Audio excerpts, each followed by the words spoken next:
Vamos falar do Centrão. Grande Verdade Política.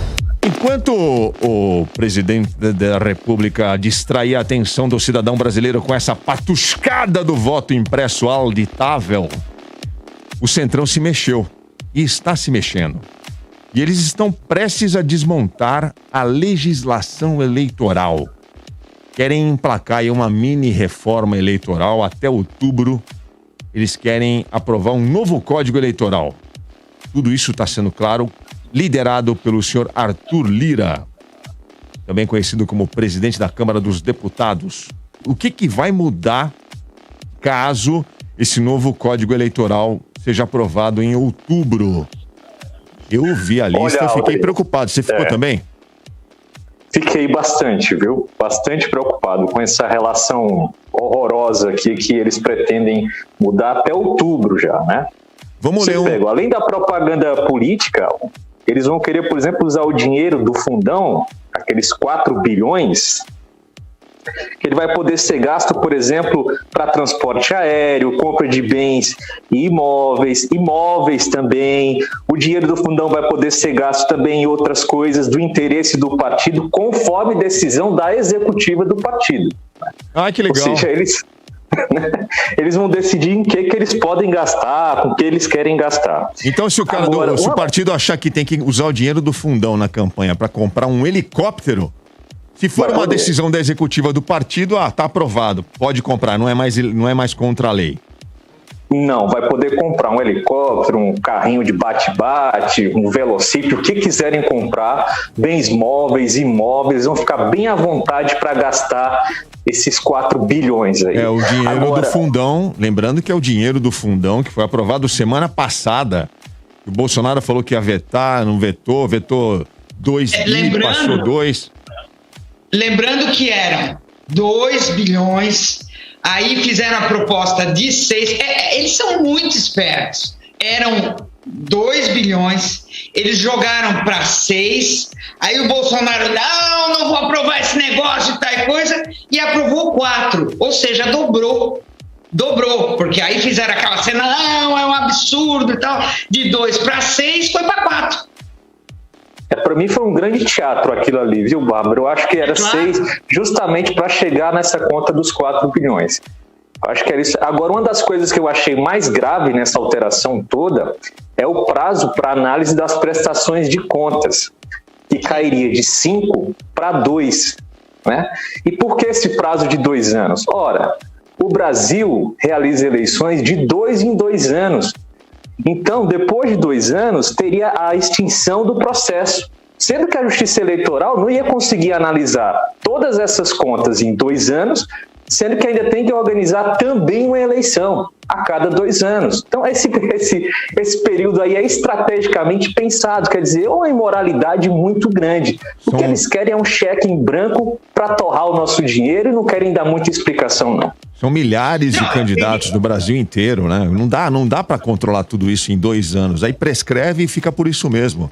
Fala, Bárbara. E quem controla é só o TSE. Então é um órgão situado, vamos botar isso fisicamente. É um órgão que é situado em Brasília, que tem tantos funcionários. Não é que cada estado tem o seu e cada prefeitura tem a sua e que existem tantos funcionários em cada estado e tal. Não, é centralizado isso aí. Os caras ainda querem, por exemplo, permitir discurso de ódio, xingamentos, ataques. Então, olha, com certeza as eleições de 2022 serão as eleições mais sujas da história, sem sombra de dúvida. Isso se for aprovado, né? Se for aprovado esse novo... Eu gostaria de saber, Aldrin, onde é que está a oposição, porque isso tudo aqui é inacreditável. O Lira também, ele aprovou, eles podem contratar com recursos do fundo do partido empresas privadas para auditar a prestação de contas deles próprios. Então, vai surgir a Precisa, pode mandar a Precisa, ou como é que chama aquelas outras empresas que estavam fazendo as compras das vacinas, pode transformar essas empresas logo em auditorias, porque empresa privada de auditoria deles vai ser uma beleza, né? Então, para provar a lisura da eleição no processo eleitoral, O partido vai pagar uma empresa privada para provar que ele, partido, está sendo honesto. É um negócio, não é, né? Aí, como o Marcelo estava falando, essa coisa do discurso de ódio, ofensa pessoal, quer dizer, isso vai ser aquela coisa, vão jogar, como eles estão fazendo na rede social, invenção de todos os tipos. Eu vejo que falam de mim, imagino que não vão falar de acusações, como eles já fazem, né? Na eleição a gente vê que um fala do outro, e aí vem no dia seguinte aquela coisa, verdade ou mentira, e não era verdade e tal, porque é o seguinte, ofensa pessoal, xingar, não sei o quê, hoje em dia a gente tem no Brasil um discurso que é a liberdade de expressão. Então, liberdade de expressão, que eles usam esse argumento de que a gente está reprimindo a liberdade de expressão, é uma falsa premissa. Eles falam de liberdade de expressão quando, na verdade, do que se trata aqui é usar a mentira, a falsidade e a propaganda como política de Estado. Como política, um candidato vai lá, falseia a verdade vergonhosamente e fala que isso é liberdade de expressão. Não é. Não é. A gente não pode confundir o direito de você ter a sua opinião com mentira e com usar isso como uma política, o governo usar isso, falar o que ele quer, da maneira que ele quer, usar falsa estatística. Poxa vida, a Dilma foi tirada porque ela mentiu os números do governo dela, mentiu inflação, mentiu não sei o quê, burlou os números. Burlar a verdade é um crime. Não é liberdade de expressão. E as pessoas estão, hoje em dia, falando em liberdade de expressão, em censura, estão censurando jornalistas, estão censurando as pessoas que falam a verdade, estão dizendo que cientista não está falando a verdade, e eles estão confundindo totalmente o debate político, transformaram o Brasil numa torre de Babel. Ninguém mais sabe o que é verdade, o que é mentira. Essa confusão favorece quem está praticando malfeitos, isso favorece a quem não está querendo esclarecer o assunto, favorece essa pessoa perversa que é esse Lira, que é um filhote do Eduardo Cunha, que tem um monte de gente do Centrão que apoia ele, que está por trás dele, o Ronaldo Caiado, Mandetta, está tudo ligado. Tudo ligado aí. Eu começo a pensar que o Renan, que o Sarney, que essas pessoas eram cavalheiros. Que o Renan Calheiros é um cavalheiro perto desses caras. O Lira é uma pessoa de uma perversidade nunca vista no governo brasileiro atuando. O ACM era um coroinha perto desse sujeito. Quer dizer, é um negócio que a gente não tem mais o que falar.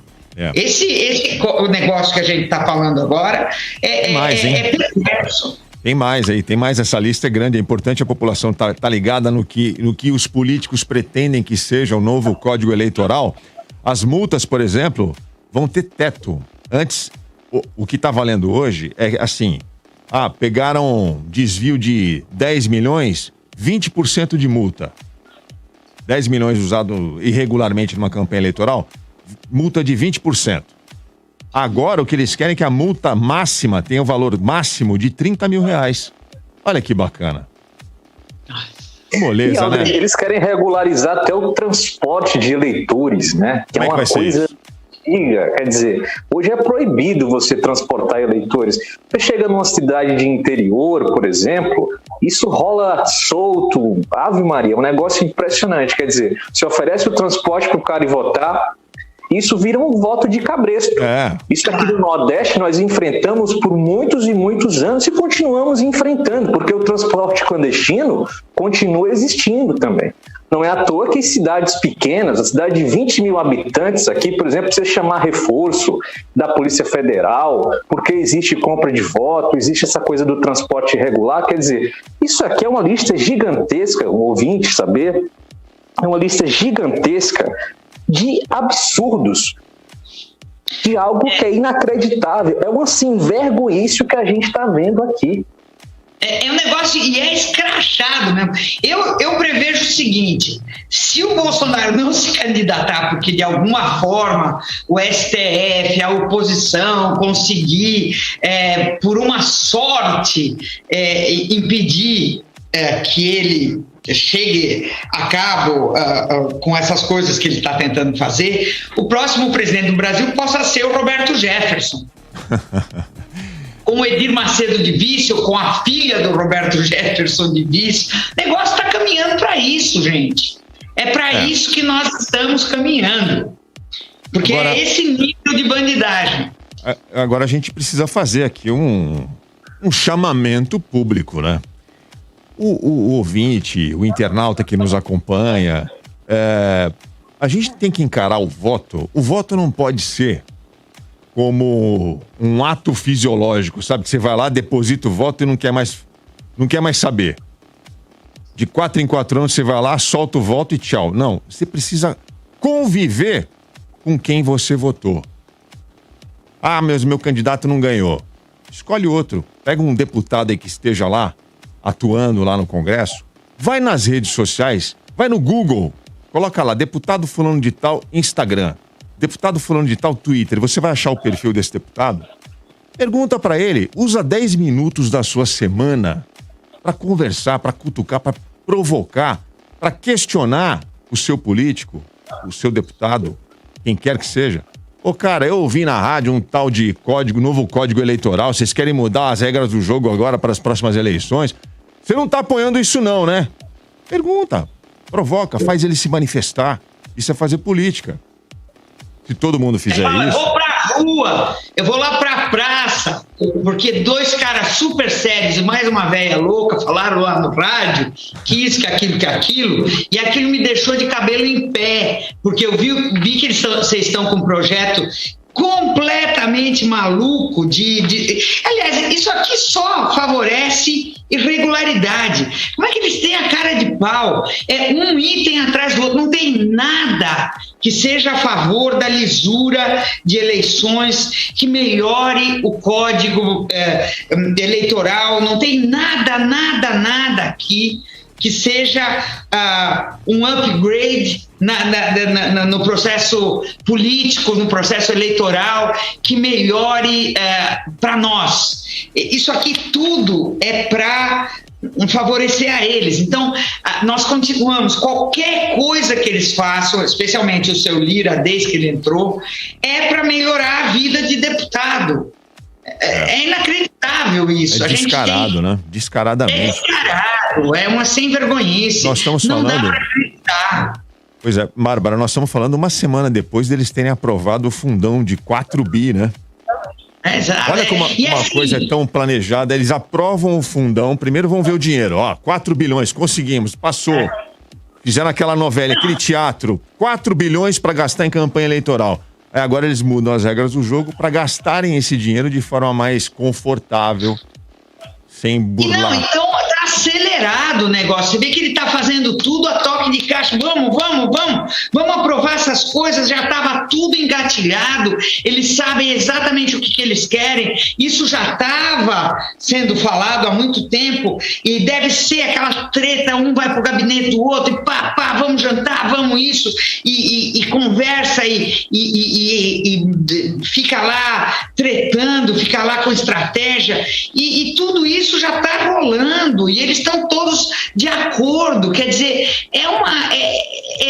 como é que vai parar isso aí?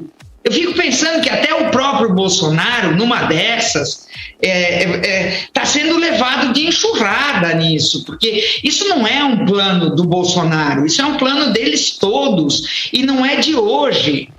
Isso aí antes tinha um freio maior, porque tinha um pudor maior, que a coisa foi degenerando, por isso que eu digo que saudade do Renan, eu estou sendo irônica, porque isso foi perdendo a estribeira, a coisa foi degenerando, a gente está num processo de decadência moral, de decadência de costumes, isso é um péssimo exemplo, é uma perda de valores, de princípios que vem e está acelerando. Você vê que o cara entrou, imediatamente ele começou a aprovar um atrás do outro, a voracidade, a velocidade que isso está acontecendo, né? É um negócio que ofende demais, né, Aldrin e Marcelo? E, Bárbara, a velocidade é tão grande, como você destacou aí, as coisas são aprovadas de forma tão rápida, que até para a gente da imprensa é difícil acompanhar. E detalhe, todo esse escárnio, todas essas coisas que você citou, por exemplo, tudo isso é transmitido pela TV Câmara, pela TV Senado, pela Rádio Câmara, pela Rádio Senado, ou seja, é feito às claras mesmo. Perderam a vergonha. Parece que é o modus operandi do Arthur Lira, né? Não é a primeira vez que ele saca um projeto do nada, mete pra votar lá rapidinho e tenta fazer a coisa passar. Ele já fez isso outras vezes. Ele é perverso. Você sabe de uma coisa, Aldrin? Eu fico pensando o seguinte: nós da imprensa, eu vejo desde que eu comecei na imprensa, num jornal de grande circulação, que foi a Folha em 1984, os jornalistas têm uma conduta que é de um certo decoro. Chega lá, vai conversar com a autoridade e tem um certo senhor, isso e aquilo. Eu não sei como é que a gente já não perdeu um pouco isso. Eu, quando vou conversar com esses caras, eu já não tenho mais muito. Eu acho que é por isso que eu não estou mais entrevistando esses senhores, e eu faço até questão de ficar meio quieta, assim, porque eu não tenho mais paciência de chegar lá e falar, meu senhor, tudo. Aí o cara vem e ainda te ofende, porque hoje em dia pode ofender jornalista e tal, e os caras continuam tratando meu senhor. É para chegar e falar, escuta aqui, não é bem assim, meu amigo. Você tá exagerando. Não é possível que o senhor esteja fazendo isso. Ninguém fala assim com os caras. Porque na Inglaterra, na Alemanha, mesmo nos Estados Unidos, os caras falam, mas como assim? Tá louco, meu? O que você está pensando? E aqui não, a gente continua tratando, porque aqui a gente tem essa coisa de casa grande senzala, que é o doutor, Vossa Excelência, e a gente, os jornalistas, a gente se comporta como se a gente fosse submisso a esses canalhas. A gente tem que começar a peitar esses caras, sabia? Esse negócio do chiqueirinho lá que o Bolsonaro fazia com os jornalistas, eu ficava irritadíssima quando eu via o jeito que ele tratava e os caras não reagiam. Não é possível, tá bom que é tudo plantonista, é tudo gente muito jovem que não tem experiência ainda, que é muito verde ainda, né? Mas não é possível que alguém trate, porque você está tratando, no fundo, você está lá representando, sei lá, a Folha de São Paulo, que sempre foi o meu jornal, você está ali como Folha de São Paulo. Você não pode deixar alguém insultar a Folha de São Paulo daquela forma.